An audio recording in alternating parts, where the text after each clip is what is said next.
Babur group સેવા સહકારી મંડળીમાંથી ખેડૂતોના નામે ખોટી સહીઓ કરી 13 લાખનું કેસીસી ધિરાણ ઉપાડી છેતરપિંડી આચરી। ખેડૂતો દ્વારા મંડળીના મંત્રીને બનાસ બેંક ભાબર શાખાના તત્કાલીન મેનેજર અને અન્ય કર્મચારીઓ સામે એફઆઈઆર નોંધાવી ખુદ બેંકના કર્મચારીઓની સંડોવણી હોવાની ફરિયાદ ઉઠી। વાળા ચીવડા ગળે કોને ફરિયાદ કરવી જેવો ઘાટ ઘડાયો।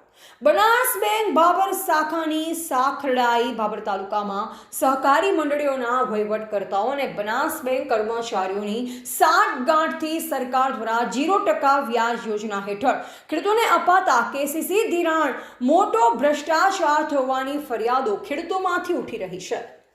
બાબર જૂના ગ્રુપ સેવા સહકારી મંડળીમાંથી 2 ખેડૂતોની ખોટી સહીઓ કરી 6 લાખનું બોગસ ધિરાણ કરી છેતરપિંડી આચરી હોવાની ફરિયાદ બાબર પોલીસ મથકે નોંધાઈ છે।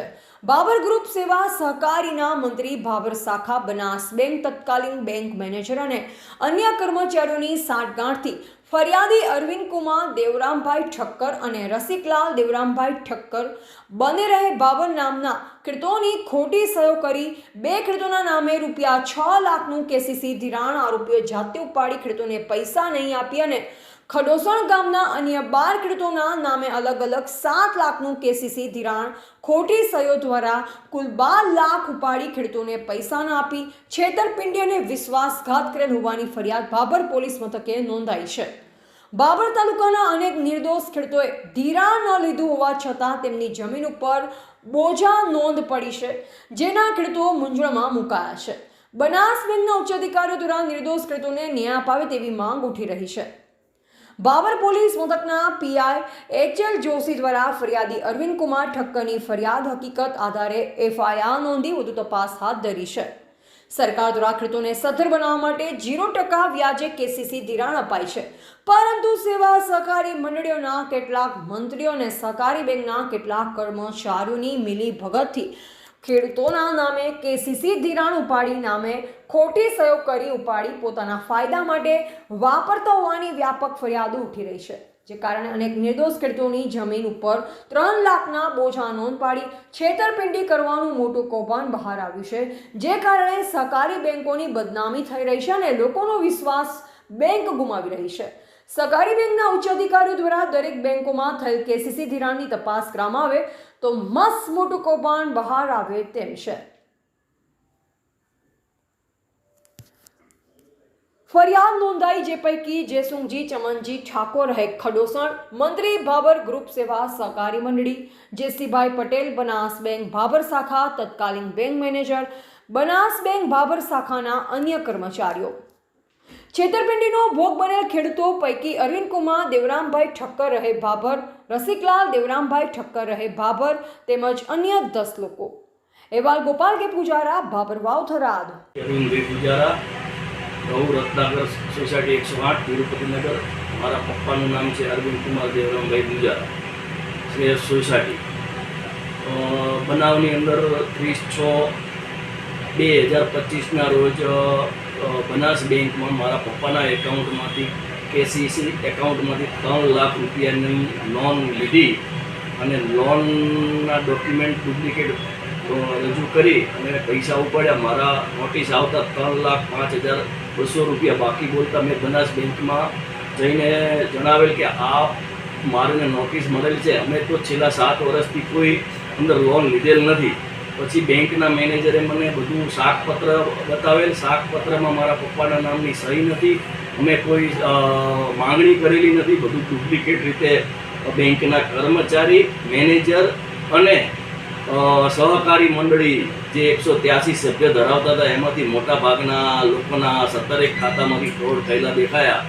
પછી મેં બેંકના મેનેજરને બધું માગ્યું, બેંકના મેનેજરે મને આપ્યું। તપાસ અર્થે મને જાણવા મળેલ કે આમાં મેનેજર જેતસીભાઈ અને જયસુંગભાઈ ખડોવણ મંત્રી આ બધાએ સાથે મળી એવું બેંકના કર્મચારીઓ સાથે મળીને આ બધું ફ્રોડ કરેલ છે। પછી મેં બેંકના મેનેજરને ફોન કરેલ કે ભાઈ તમે આ મારા ખાતામાંથી કેસીસીમાંથી 3 લાખ રૂપિયા ઉપાડી ડુપ્લિકેટ સહીઓ કરેલી છે, તો એમને મને કીધું અમે સાથે મળીને આ પૈસા લીધેલા છે, અમે 1 મહિના અંદર ભરી દઈશું, તો તમે હમણાં કોઈ ફરિયાદ કરશો નહીં અને તમે 1 મહિનો રાહ જોઈ જો, તમારું બધું અમે ક્લિયર કરી નાખી છે. તમારા 2 વેપારીના ખાતા છે, એક રસિકભાઈનું ને એક તમારું, જેથી કરીને અમારે થોડું શાંત પડી જાય, અમારે આ પૈસા ભરી દેવાના છે. પછી મેં મંત્રીને કહેવડાવ્યું, મંત્રીને કહેવડાવતા મંત્રી કે મેં બી પૈસા લીધેલા નથી. પછી મેં મહિનો રાહ જોતા એ લોકોએ કોઈ આમાં કરેલું નહીં. પછી બેંકના મહિના પછી બેંકમાંથી ટીમ આવી, બેંકની ટીમે મારી પાસે બધું સાહિત્ય માગ્યું, મેં સાહિત્ય આપ્યું. એ કીધું અમે જ્યારે 7 વર્ષ અગાઉ 30,000ની લોન લેતા હતા અને વગર વ્યાજની ભરપાઈ કરે, છેલ્લા 7 વર્ષથી અમારે કોઈ જરૂરિયાત નથી અને અમે આવી કોઈ લોન માગેલી નથી અને અમારી ડુપ્લિકેટ સહીઓ કરેલી છે અંદર અને બધા અંદર સામેલ છે.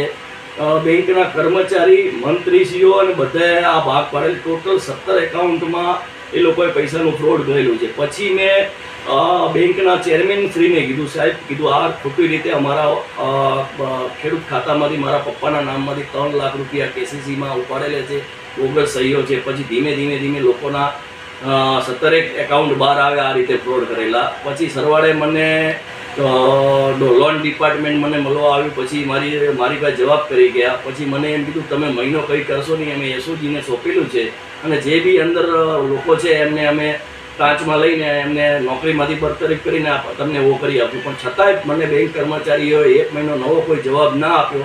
એટલે મેં આપણી નીચલી કોર્ટમાં આપણે ડાયરેક્ટ ફરિયાદ આપી છે અને મને ન્યાય મળે એ સંદર્ભે મેં પોલીસ તપાસમાં 2 જણના નામ અંદર આવેલા છે અને હજી બી અંદર જે બેંકના કર્મચારીઓ આમાં સામેલ હોય એમને મારી વિનંતી છે કે અમને ન્યાય મળે. અમે આવી કોઈ લોન લીધેલી નથી. જે બી ફ્રોડ થયું છે, જે બી કર્મચારીઓએ કર્યું છે એમને તાત્કાલિક સસ્પેન્ડ કરવામાં આવે અને એમના ઉપર ગુનો દાખલ કરી અને ટોટલ બેંકને મારી વિનંતી છે કે બનાસ બેંક બહુ સારી બેંક છે. અમે વર્ષોથી એમાં ધિરાણ અંદર બધું કામ કરતા હતા, પણ આવા લેભાગુ તત્વો કર્મચારીઓ અંદર હોય તો એમના ઉપર ગુનો દાખલ કરી અમને ક્લીન ચીટ મળે અને અમારા ખાતાનું નો ડ્યુ ઓવર સર્ટિફિકેટ મળે એવી અમને અમારી વિનંતી છે. અને ખેડૂતો કેટલા ભોગ બન્યા છે તમારી જેમ? અમારામાં 17 ખેડૂતો ભોગ બનેલાની ફરિયાદ છે, પણ મને જે બીજા નામો મળે છે એમાં મને વધારે લાગે છે. પણ આપણે એ ડીપમાં ઉતરવા કરતાં જે ખેડૂતો બચારા જે જાણતા નહીં, અમુક તો મરી ગયેલા છે, એના ઉપર બી આ છાપ પેપરમાં આવ્યું છે, એના પર બી લોન છે. તો મારે બનાસ બેંકના મેનેજરશ્રીને અને બધાને વિનંતી છે કે આવા ફ્રોડ કરવાવાળા માણસોને તરત તાત્કાલિક સસ્પેન્ડ કરે એમને નોકરીમાંથી. અને જે બી કર્મચારીઓ આમાં સામેલ છે કે બેંકને લાંછન લગાવે છે એમને કડક કાર્યવાહી કરી અને એમને જે કલમો લાગે અને એ પૈસા ભરાવી અને અમને નો ડ્યુ સર્ટિફિકેટ આપે. બસ અમારી એ જ વિનંતી છે. જય ગુજરાત. આભાર. મેં બનાસ જિલ્લા બેંકમાંથી અગાઉ એક વખત જે લોન લીધેલી હતી એ પહેલાં મારા ફાધર લોન લેતા હતા અને ભરતા હતા. છેલ્લી જે મેં લોન લીધી એ મેં બાય પેમેન્ટ ચેકથી ભરી નાખેલી હતી. એના પછી કોઈ પણ લોન મેં લીધેલી નથી અને મને બેંકમાંથી નોટિસ મળી કે તમારું પેમેન્ટ બાકી છે. એટલે મેં બેંકમાં તપાસ કરાવી તો કે તમે આ તારીખે લોન લીધેલી છે, પણ હકીકતમાં એ તારીખે મેં કોઈ લોન લીધેલી નથી.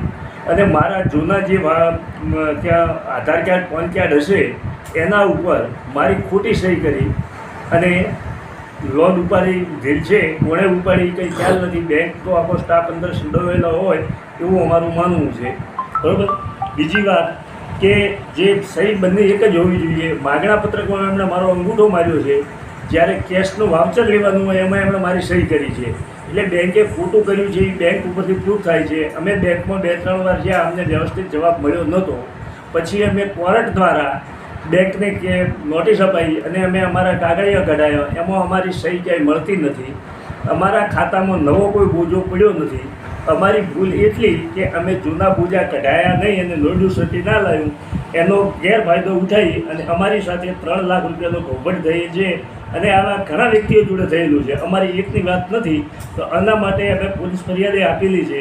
પોલીસમાં મંત્રી અને મેનેજર બંને પોલીસે જવાબદાર ઠેરવ્યા છે. પણ આમાં અમારા કહેવા મુજબ 2 નહીં, એમાં બેંકના આખો સ્ટાફ હોય એવી અમારું માનવું છે. અચ્છા, આપનું નામ? રસિકલાલ દેવરામભાઈ ટક્કર. ઓકે.